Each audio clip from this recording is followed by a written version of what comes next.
¿Qué tal? ¿Cómo están? Bienvenidos a su programa Tiempos, un momento con la historia esta semana. ¿Quién no conoce a María Félix, la diva mexicana, sonorense, alamense, pues de talla mundial, famosa en cualquier parte del mundo por su trabajo como actriz, pero sobre todo por su belleza? María Félix es un personaje alamense, pero Álamos, que es un pueblo colonial antiguo, de los más antiguos sonorenses, pues ha sido cuna de muchos personajes importantes para la historia de Sonora y de México. Vamos a incluir a María Félix, obviamente, pero vamos a ver otros personajes alamenses destacados. Y para hablar de eso me acompaña Juan Carlos Holguín, el cronista municipal de Álamos, pero a la vez estudiante de la maestría en Historia del Colegio de Sonora y que le da un poco de tiempo para estudiar estos personajes y venir a acompañarnos al programa. ¿Cómo estás, Juan Carlos? Muy bien, Ignacio. Buenas tardes. Gracias por esta segunda invitación a este programa. Gracias también a Rangel Palafox, el productor. Ya me lo terminas tu tesis, ¿no? Ya, en diciembre. Que trata de asuntos, temas alamenses. Así es. Temas de Álamos es el porfiriato en Álamos, las fiestas cívicas y la inauguración de obra pública durante el porfiriato en Álamos. Qué interesante. Vas a incluir el mercado, supongo. Sí, claro. Bueno, pues, ¿cuál sería el personaje del que quieres hablar alamense? Bueno, para manejar un orden cronológico. ¿Tienes uno muy raro ahí? Sí, empezaríamos con Ignacio de Mesa y Grijalva. Este fue un jesuita nacido en Álamos aproximadamente en 1694, cuando Álamos pues tenía escasos 10 años de fundado, ¿no? Lo interesante de este personaje es que ha sido olvidado totalmente por la historiografía alamense, sonorense, incluso la mexicana. Hay un diccionario hecho por don Julio César Montané de jesuitas en Sonora y no lo consigna, no lo menciona. Yo este personaje lo localicé navegando en los archivos de Indias, de Sevilla, España, a través de internet. Y ahí lo localicé, su relación de méritos, se llama un documento impreso en imprenta, ¿no? En la tercera década del siglo XVIII, y ahí Ignacio de Mesa dice que es natural del Real y Minas de Nuestra Señora de la Concepción de los Álamos, provincia de Sinaloa, reino de la Nueva Vizcaya. ¿Y de qué trata ese documento? Él enlista los estudios que tiene, los trabajos que ha hecho, porque buscaba entonces trabajar como abogado de la Real Audiencia de México, ¿no? En los años 1730 aproximadamente, ¿no? Y él dice pues que estudió gramática, lógica, física y filosofía en el Colegio Máximo de San Pedro y San Pablo. Ha de haber sido de esos personajes alamenses que nacieron ahí y muy jóvenes se ha de haber ido, ¿no? Sí, seguramente. Por ejemplo, también vamos a hablar de José Rafael Campoy. Él salió a los 8 años de edad. Supongo que Ignacio de Mesa debe de haber salido en una edad similar, 8 o 10 años, ¿no? Su padre, Agustín de Mesa, lo que he podido investigar sobre ellos, su papá, Agustín de Mesa, solicitó ante el gobierno virreinal en 1695 el puesto de alguacil mayor de la provincia de Sinaloa. No sé si logró obtener el puesto, pero al menos están los documentos donde lo solicita, lo cual junto con los documentos que presenta Ignacio de Mesa, pues ya me confirma su origen alamense. En esta época la iglesia que conocemos de Álamos todavía no existía, ¿no? No, era la iglesia primitiva, una iglesia pequeña, se dice, según la tradición oral, que era de paredes de adobe, techo de viguería de amapa, ¿no? Y José Rafael Campoy, que su nombre lleva una calle de Hermosillo. Sí, José Rafael Campoy también, bueno, aunque no está tan olvidado obviamente como Ignacio de Mesa, tampoco se le ha tomado tan en cuenta. Es un personaje muy culto, muy inteligente. Es un personaje muy interesante. Él nació en 1723. Bueno, tal vez no la casa, pero al menos el lugar donde se encontraba la casa seguramente original, todavía se sabe cuál es en Álamos, ¿no? Está detrás de la escuela Bartolomé Salido, ahí en el centro. Yo he abogado porque se ponga una placa, pero bueno, él pues se le consideraba el Sócrates mexicano, según algunas fuentes, sí, ¿no? Y también está considerado como uno de los grandes humanistas mexicanos del siglo XVIII, junto a Clavijero, junto a Andrés Cabo, junto a Francisco Javier Alegre. De hecho, fue maestro de Clavijero. ¿Dónde murió Mesa? Mesa murió en la Ciudad de México en 1744. ¿Y Campoy? Campoy en Bolonia en 1779. A Campoy le tocó la expulsión de los jesuitas en el 1767. Así es. Está sepultado en la Virgen de la Caridad, José Rafael Campoy. Desconozco si esté señalado el lugar, pues allá en la iglesia. Sería interesante darse una vuelta por allá, pero es un personaje. Me gusta mucho porque yo llevo el apellido Campoy en la sangre. Sí, yo igual. Tú también. Sí, yo igual. Y en mis investigaciones un Carlos y yo, pues como toda la mense, por lo Valderrama y por lo Campoy. Todos los apellidos Campoy, mis tíos Sí, o sea, Turnino Campoy. Todos descienden de don Bartolomé sí. de Campoy, que llegó a Álamos a fines del 17. Incluso hace unos días encontré un documento de un Bartolomé de Campoy que llega de España. Pienso que es el mismo. Voy a hacer más investigaciones, ¿no? Lo describen físicamente, que es lo más interesante. ¿Quién otro personaje tienes ahí? Bueno, continuando con el listado cronológico, pues tendríamos a don José María Almada y Alvarado. Que no lo confundan con el Chato Almada, ahorita vamos a hablar de él. Así es el padre del Chato Almada, sí. Hijo del primer Almada que llegó a Álamos, ¿no? Antonio Almada y Reyes. ¿Por qué lo traigo a tema, a colación? Bueno, porque fue el primer gobernador del estado que dio Álamos, ¿no? No fue gobernador de Sonora, fue gobernador del estado de Occidente, Sonora, Sinaloa, hasta Tucson. Que incluye el territorio de Sonora hoy. Así es, entre 1828 y 1829, y lo interesante de su gobierno fue el que él promulgó una ley para el reparto a tierras de los pueblos indígenas, reduciéndolos a propiedad particular, ¿no? Como una manera de defender a los indígenas, porque supuestamente, dicen las fuentes, se les otorgaron varias tierras a los indios mayos, ¿no? Ya a título personal, de ahí que años después los mayos se hayan adherido a la causa imperialista que enarboló su hijo. Su hijo, el Chato. Pero Chato José María Almada era medio liberal, creo también, no estoy seguro, que también promulgó una ley del salario mínimo. Ese fue Adolfo Almada Ceballos. El otro diputado.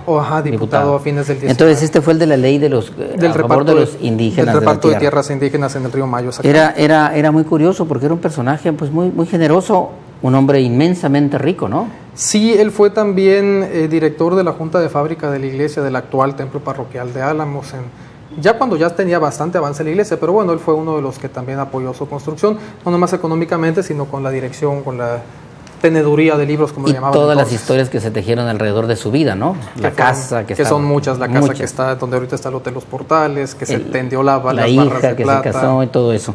Pero bueno, tuvo un hijo más famoso que él. Bríncate el listado pues para hablar de este otro Almada. De don José María Tranquilino Almada y Quirós. Que a mí no me simpatiza mucho. Sí, bueno, mucha gente no le simpatiza por su filiación imperialista, ¿no? Pero yo pienso que ya, bueno, la nueva historia política está haciendo una nueva revisión del actuar de esa gente, ¿no? Entonces creo que es hora de matizar por lo menos esas dicotomías, ¿no? Ahí lo estamos viendo en la pantalla, al Chato Almada. El famoso Chato Almada. Pero ¿cuál fue la razón por la cual enarboró la bandera del imperialismo tan radical y violentamente este hombre? ¿Personal? No creo que haya sido ideológico, ¿no? No fue ideológico, fue exactamente personal. Él tenía un medio hermano, menor que él, Toribio Almada. Una novela se puede escribir de eso. Sí. Toribio Almada pues yo pienso también por su juventud, por su experiencia, se unió a una pequeña revuelta ahí conservadora aquí en Sonora, en el norte de Sinaloa, sur de Sonora, y bueno, Ignacio Pesqueira lo manda a fusilar en Álamos. El gobernador entonces de Sonora. Enemigo de los imperialistas. Enemigo exactamente de los imperialistas, era totalmente republicano. Bueno, él lo manda a fusilar a pesar de los ruegos de la madre de Toribio, que le suplicaba que pagaba en oro el peso de su hijo porque lo dejaran libre. Sin embargo, Pesqueira no accede, lo fusilan afuera del panteón. Incluso la esposa de Toribio Almada, que precisamente era hija del Chato Almada, o sea, estaba casada con su sobrina, pues llevaba a una niña en brazos, ¿no? Que recién había dado a luz. Es de telenovela eso, es de telenovela. Debería de serse una telenovela o una novela escrita. Sí, y bueno, a partir de entonces el Chato Almada se convierte al imperialismo. En enemigo de Pesqueira. Más bien en enemigo de Pesqueira, ¿no? Exactamente, no en enemigo de la República o de Juárez, ¿no? Pero pues Pesqueira enarbolaba la bandera republicana en el estado. Pero sí que le dio batalla, ¿no? Porque resultó bastante bueno para la guerra. Sí, era muy buen estratega. Muy joven. Dicen las fuentes que era muy carismático, entonces que levantaba a la población, ¿no? Y los indios mayos lo secundaron en recuerdo de su padre, de lo que hizo su padre, de don José María. Bueno, el Chato Almada, pues en su hoja de servicio, vamos a decirlo así, pues hay un punto negro que fue la muerte de Rosales, ¿no? El gran héroe republicano también de Sinaloa. El general Rosales, que murió en Álamos. El general Antonio Rosales. En una de las batallas. En una batalla contra el Chato Almada en septiembre de 1865, ¿no? Sale herido Rosales, trata de huir por uno de los callejones y, bueno, algunos dicen que le dispararon desde un cerro, otros dicen que un indio mayo lo remató ahí mismo en el callejón. ¿Quién sabe? El lugar está señalado, ¿no? ¿Quién es el que está en aquel?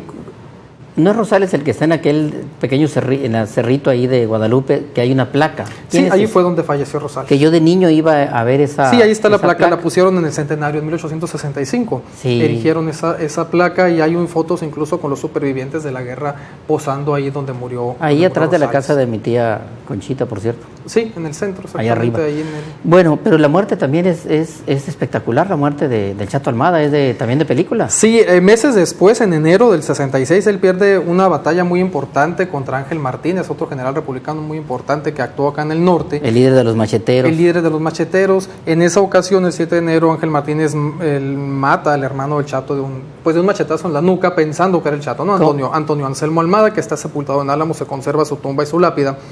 El Chato Almada logra huir. Pero porque el Chato también había matado a otro. A un hermano de Abato Avilés. Avilés. Bueno, la cuestión que el Chato Almada huye, es derrotado también acá en las cercanías de Ures, entonces se embarcan hacia Mulegé, en Baja California, y cruzando el Golfo de California le dan alcance en una goleta. En la goleta va Abato Avilés, al momento de ver al Chato Almada, pues lo mata ahí en el lugar. De un pistoletazo. Sí, y lo arrojan al mar, ¿no? sin llevarlo a alguna corte marcial. Nada, a los hijos del Chato Almada que lo acompañaban, ellos sí se los llevan a Guaymas, les hacen un juicio sumario y los fusilan y son sepultados en Guaymas. El Chato Almada entonces se perdió en las aguas del Golfo de California. Del Golfo de California, fue alimento de tiburones, dice Manuel Corvalán. Y pues famosísimo, su fama pues es el Almada más famoso. Y todo el mundo cuando habla de Álamos quieren saber del Chato Almada, pero su papá, don José María, pues para mí es más trascendente. Bueno, entonces sigamos con regresémonos a la cronología. Después de José María Almada tienes a Félix María Zuluaga, otro personaje polémico. Sí, un personaje bastante polémico. El primer presidente que dio Sonora, el presidente de la República, el único que ha dado Álamos. José Félix de la Santísima Trinidad, así se bautizó, está su fe de bautismo en Álamos. No sé en qué momento él adoptó el nombre de Félix María, ahí lo estamos viendo también en pantalla. Él nació el 31 de marzo de 1813. Manuel Corvalán, en su libro Álamos de Sonora, señala la casa en la que nació, y como Manuel Corvalán nació a principios del siglo XX, pues sus papás, sus abuelos los conoció, algo debe de ser cierto. Entonces nosotros señalamos hace 2 años, cuando se cumplió el 200 aniversario de su natalicio, pusimos una placa en la casa donde nació Zuluaga. ¿Cuáles fueron las condiciones bajo las cuales fue presidente de la República? Él dio un golpe de Estado. De Estado en 1858 en Tacubaya. Digamos que no fue un presidente constitucional, pero en aquellas circunstancias pues cualquiera era presidente y podía ser presidente, ¿no? Sí, él dio un golpe de Estado apoyando a Comonfort, que se quiso enarbolar como dictador. Después también pues hay una traición hacia Comonfort ahí, y se queda él como presidente. Duró unos meses entre 1858 y 1859. No fue tal vez un gran presidente ni hizo buenas disposiciones. Era una época de guerra, pero era una época convulsa, exactamente. Y como te decía ahorita, bueno, la nueva historia está desmitificando o matizando el actuar de estos hombres, y Vicente Riva Palacio dice que pues para juzgar a un hombre se necesita conocer a la sociedad, y para conocer la sociedad se necesita conocer el siglo, ¿no? Entonces, claro, si nos vamos y estudiamos el siglo, la época, pues vemos que el actuar de ellos no era muy diferente al actuar de muchos actores políticos actuales, que lo vemos como algo normal. ¿Zuluaga dónde murió? Aunque después se haya satanizado. Él murió en la Ciudad de México en febrero de 1898. Bastante adulto, ¿no? Bastante mayor. Sí, ya 85 años. Sobrevivió mucho tiempo. Él se exilió en Cuba durante el Segundo Imperio, no fue tomado en cuenta. Y bueno, se dedicó a un negocio de tabacos y murió, no pobre, pero de una situación económicamente precaria. Fue presidente de México, alamense y sonorense. Vamos a regresar, vamos a hacer una pausa en un minuto y regresamos con otros personajes de Álamos, y vamos a hablar de María Félix, no se preocupen.